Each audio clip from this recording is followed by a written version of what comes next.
पप्पू भैया, आज जब मैं यहाँ आया तो पप्पू भैया मेरे बड़े पुराने जघन्य दोस्त थे, 27-28 साल पुराने। कहे विनीत भैया एक बात बताएं आपको, भागलपुर में शहीदों की मूर्तियां बहुत कम हैं, तो मैं क्या कर सकता हूँ? कहे हमारी परम इच्छा है कि आपकी एक मूर्ति लगवा दे तो कैसा रहेगा। तो आज उसी बुनताड़े में है कि जीवित की लगी तो ठीक है, नहीं तो आज प्रयास इनका जारी है। तो अब ये जो कविता सुना रहा हूँ अच्छी लगे मैं सुना, बुरी लगे तो पप्पू भैया जबरदस्ती सुनवा रहे, यही मिलेगा आपको, कल मैं तो निकल लूंगा रात में। पप्पू भैया कुछ एक नया फिर होकर सुनाएंगे। 350 वर्ष हो गए हैं बाबा तेग बहादुर को शीशदान दिए हुए। मैं अभी बाहर जब आ रहा था, क्या किसी टैक्सी के ड्राइवर यहीं खड़े हुए, हमारे केशधारी पगड़ीधारी सिख यहाँ खड़े थे, भीड़ में शायद पीछे खड़े हैं वहां पर वो। ये लाइन मैं उन्हें कह रहा हूं, हम लोगों ने सिखों को चुटकुलों की कौम बनाई। मैं आज की शाम में जो अच्छा है सैनिक की चिट्ठी वीडियो पर पढ़ी है, कई मिलियंस व्यूज के ऊपर, ये कविता नहीं मिलेगी आपको। तो वहां पर चुटकुलों की कौम बना के छोड़ दिया हमने सिखों को। मैं आपको सूचना दे रहा हूं, 122 बेटे आजादी के संग्राम में फांसी पर चढ़े हैं। अगली बात पर आपकी तालियां सिख को हिम्मत देना, वो अकेला नहीं खड़ा उस भीड़ में। 93 बेटे सिख मां की कोख ने दिए हैं। ये छोटी कौम नहीं थी हमारे सिखों की, जिसे हमने चुटकुलों की कौम बनाया। इतिहास में उदाहरण ही नहीं है किसी मां ने 4 बेटे जन्मे हों और इस तरह बलिदान हुए जैसे गुरु गोविंद सिंह के 4 बेटे। 2 बेटे सरहिंद की दीवार में जिंदा चिरवाए गए। मैंने वो जगह देखी, मैं रोया आंसुओं से उस दीवार से टकरा करके। 2 बेटे चमकौर के दुर्ग में बलिदान हो गए। जब सरहिंद की दीवार में फतेह सिंह और जोरावर सिंह को चिनवाया जा रहा था, छोटे भाई की गर्दन तक लीट आ गई। बड़े भाई की आंखों में आंसू आना शुरू हो गए। पहला आंसू गिरा फतेह सिंह के कंधे पर। अब जिन्हें जाना है वो वही खड़े हो जाए, मैं अपने जीवन की पूजा आरंभ कर रहा हूं इस समय में।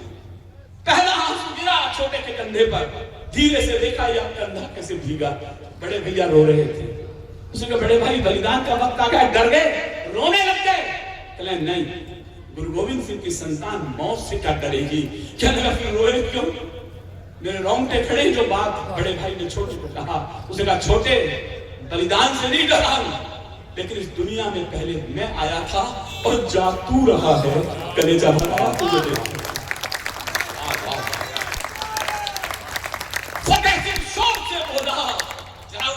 हिंदुस्तान के लोगों, इस पगड़ी के समर्थन में पढ़ रहा हूं। फतेह सिंह शोर से बोला, जोरावर जोर से बोला, रखो ईंटें, भरो गारे, चुनो दीवार हत्यारे, निकलती सांस बोलेगी यही दीवार बोलेगी, हमारे देश की जय हो, हमारे धर्म की जय हो।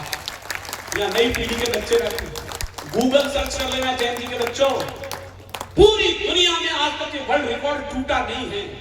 देश के और धर्म के ऊपर बलिदान होने वाला सबसे छोटा यदि कोई शहीद हुआ है तो बाबा फतेह सिंह हुए, जो 7 साल में इस देश के ऊपर बलिदान हुआ। आज तक रिकॉर्ड नहीं। उधर चमकौर के दुर्ग में 2 बेटे बचे 40 शेरों के साथ। हमारे राजस्थान में, मारवाड़ में परंपरा है, जब बेटा युद्ध को जाता है तो माँ हल्दी घाटी का तिलक लगाती है उसको और तलवार थमा देती थी। ये हमारे राजस्थान की परंपरा है। सिखों में माँ पगड़ी के अंदर एक कलगी टाकती है, पिता उसे कप्तान सौंपता है। माँ उस दिन सुंदरी देवी वहां नहीं थी। गुरु गोविंद सिंह ने दोनों काम किए, कलगी भी टाकी, कलेजे से लगा के कप्तान भी सौंपी। अजीत सिंह घोड़े पे चला युद्ध के लिए, भाला आर पार हो गया, रीढ़ को बेचता हुआ। ताली इस बात पे मत बताना कि अजीत सिंह शहीद हो गया, ताली इस बात पे बचाना 40 मुगलों के सिर उतारे तो शेर का बच्चा घोड़े से नीचे उतरा। वाह। अंतिम बेटा बचा जोधार सिंह, गुरु ने तिलक लगा के उसे विदा किया।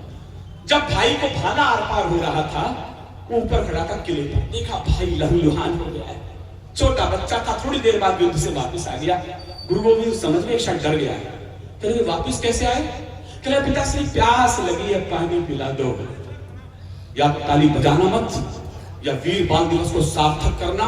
अचकन पर गुलाब लगाने वाले लोगों के नाम पर बाल दिवस मना इस देश के अंदर 75 साल। पहली बार उन बेटों के नाम बाल दिवस मन रहा है तो सच्चे अधिकारी थे। जैसे इनको लौटा, कहने वापिस कैसे आ गए? कहला पिताश्री प्यास लगी है, पानी पिला दो। गुरु गोविंद सिंह ने तरसते हुए कहा शर्म नहीं आती? रणक्षेत्र में खड़े थे, शत्रु के लहू से प्यास वही क्यों नहीं बुझती? चारों बेटे शहीद हो गए। गुरु मां तक सूचना पहुंच गई। गुरु मां रोने लगे, पल्लू फैला दिया गुरु गोविंद सिंह के सामने, मेरे बेटे लौटो।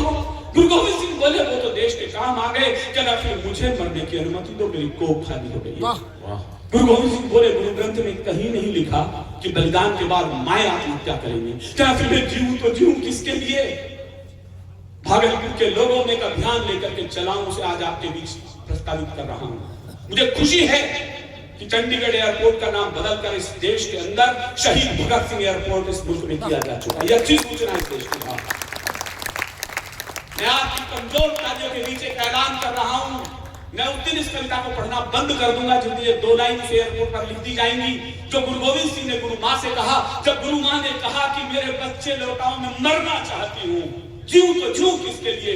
गुरु गोविंद सिंह ने एक ही बात कही, आपकी तालियां मुझे इस अभियान में सहयोग देंगी, देश धर्म के वास्ते वार दिए सुचार, 4 मरे तो क्या हुआ, ये जीवित कई 1000। वाह! तब इन्हीं के हमने एक कविता कहीं से पकड़ विराम देता हूं। ये कौम शीश देकर जन्मी, उत्साह से सुनिएगा, बस मुझे विदाई लेना लगा, आप ठंडे हो गए थे। ये कौम शीश देकर जन्मी, ये कौम शीश की दानी है, ये अमृत चक्कर बड़ी हुई, ये कौम बड़ी अभिमानी है।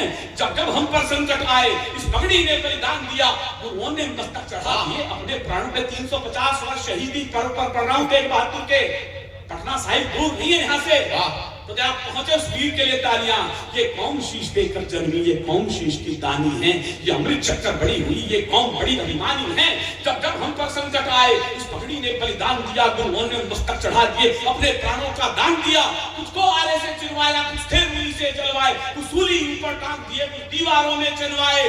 वो गर्व तवे पर चढ़े मगर इज्जत पंख से डिगे नहीं, पुरजा पुरजा कर गए मगर मुगलों के हाथ झुके नहीं, पुरजा पुरजा कर गए मगर मुगलों के।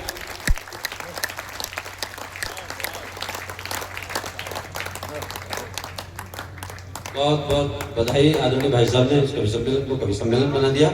और अब मैं एक विशेष महत्वपूर्ण काम के लिए खड़ा हुआ बिना किसी भूमिका के।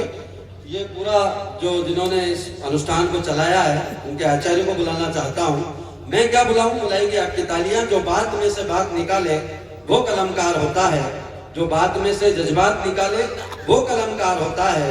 और सिर्फ शब्दों की जुगाली करना ही कविता नहीं होती, जो एक बात में सारी रात निकाले वो कलमकार होता है। उस कलमकार का नाम होता है संजय झाला। जोरदार तालियां, जोरदार तालियां।